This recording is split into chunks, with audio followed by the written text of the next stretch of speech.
Good morning, dear students. I hope all of you are doing well at home.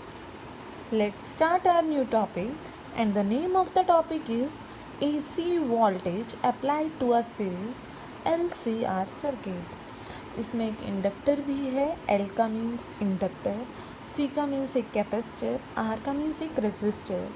एक LCR circuit को आपने एक AC source के साथ कनेक्ट किया है. आप फिगर में देख सकते हैं. तो करंट जो फ्लो कर रहा है, यहाँ से कितना करंट फ्लो कर रहा है? I naught sine omega T. ठीक है.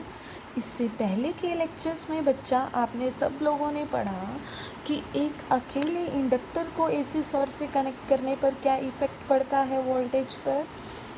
एक अकेले कैपेसिटर को अगर आप एसी सोर्स से कनेक्ट करते हैं तो क्या इफ़ेक्ट आता है, और एक रेजिस्टर को जब आप कनेक्ट करते हैं तो क्या आता है. ये सब आपने पढ़ा. अब सबसे पहले हम बात करते हैं रेजिस्टर की. अगर एक रेजिस्टर में से करंट जा रहा था आई नॉट साइन ओमेगा टी, तो आपका पोटेंशियल, आपकी वोल्टेज टाइम के साथ साथ उसी फेस में रही.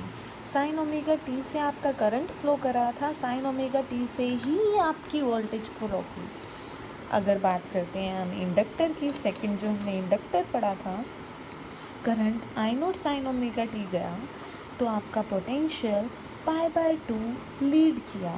आपका पोटेंशियल पाई बाय 2 आगे चला करंट से, और आपका क्या आया? V nought sine omega t plus pi by 2. Capacitor की बात करें तो current I nought sine omega t के जाने पर ये क्या हुआ? पाई बाय 2 लैग किया, पाई बाय 2 पीछे हो गया. वी नोट आर किसके बराबर है? आई नोट आर के. वी नोट एल किसके बराबर है? आई नोट एक्सएल के. एक्सएल क्या है यहाँ पर? Inductive reactance. V naught C किसके बराबर है? I naught X C, capacitive reactance, where X C is 1/में ओमेगा सी. आगे बच्चा हम बात करते हैं इसके फेजर डायग्राम की. फेजर डायग्राम की बात करें तो देखिए, करंट इधर जा रहा था. जब करंट इस एक साइड पर, मान लेते हैं एक्स एक्सिस पर था, तो रेजिस्टेंस वाला पोटेंशियल भी इधर ही था. ठीक है, इसी के साथ था without any phase difference. Phase difference 0 था. बट अगर इंडक्टर के पोटेंशियल की बात करें तो अपवर्ड मूव कर रहा था, 90 डिग्री लीड कर रहा था. लेकिन अगर कैपेसिटेंस की बात करें तो वो 90 डिग्री लैग कर रहा था. ठीक है, करंट से 90 डिग्री लैग कर रहा था कैपेसिटेंस का पोटेंशियल, और इंडक्टर का 90 डिग्री लीड कर रहा था.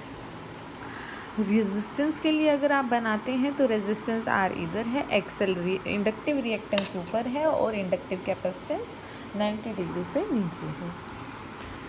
आई क्या है? I naught sine omega t. V क्या है? V naught sine omega t plus phi क्या होगा? पोटेंशियल रेजिस्टेंस के केस में 0, इंडक्टर के केस में पाई बाय 2 प्लस का, और कैपेसिटेंस के केस में माइनस का पाई बाय 2. केस 1 लीजिए.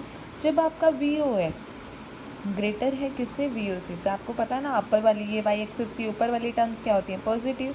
नीचे वाली क्या होती है? नेगेटिव. तो वी ओ एल बड़ा होगा किससे? वी ओ सी से. वी ओ एल मैंने इधर ले लिया. अगर मैं इसे इन दोनों को ज्वाइन करूँ, इन दोनों को एक ही साइड पर ज्वाइन करना चाहूँ, तो हमेशा क्या होगा? वी ओ एल ग्रेटर है वी ओ सी से, तो V O L minus V O C. V O R इधर ही है. वी ओ इन दोनों का क्या आ जाएगा? इनका रिजल्टेंट. वी ओ इनका रिजल्टेंट है. Hypotenuse this one, this is base, and this V O L minus V O C is perpendicular. Pythagoras theorem लगाए. वी ओ आर क्या होता है? I naught R. V O R क्या? I naught R. जो पीछे यहाँ हमने लिखी है टर्म्स, देखिए वी ओ आर क्या है? I O R. V O L क्या है? I naught X L. V O C क्या? I naught X C. Omega XL क्या? Omega L. एक्स सी क्या? 1/ओमेगा सी. इन सब वैल्यूज़ को पुट करो. वी ओ आर को लिखा I square R square. V O L को रखा I O X L minus V O C को रखा आई ओ एक्स सी. इन सब का होल स्क्वेयर. सोल्व करने लगे तो आई नोट का स्क्वेयर कॉमन आया. क्या रह गया हमारे पास? आर स्क्वेयर प्लस एक्सएल का square, XL minus X C का होल स्क्वेयर. अब वी ओ का अंडर रूट किया तो क्या आया? I naught square R square plus XL minus X C का स्क्वेयर. अब देखिए, आई नोट स्क्वेयर है, बाहर ले लिया. मैथमेटिकली सॉल्व कर रहे हैं सिंपल. ये हमारे पास क्या आ गया? Impedance R square plus XL minus X C का होल स्क्वेयर, वो कहा गया इम्पीडेंस, इम्पीडेंस को जेड से रिप्रेजेंट किया, वेयर जेड इज़, जेड की वैल्यू क्या आई बेटा, कई बार आपको न्यूमेरिकल्स में कैलकुलेट करने को कहा जाएगा इम्पीडेंस कैलकुलेट कीजिए, तो आप क्या करेंगे, R square plus XL minus X C का होल स्क्वेयर, ये क्या है हमारे पास, इम्पीडेंस। अब हम कुछ स्पेशल केसेस की बात करते हैं बच्चे। अब वो स्पेशल केसेस क्या क्या होंगे, ध्यान से देखिएगा।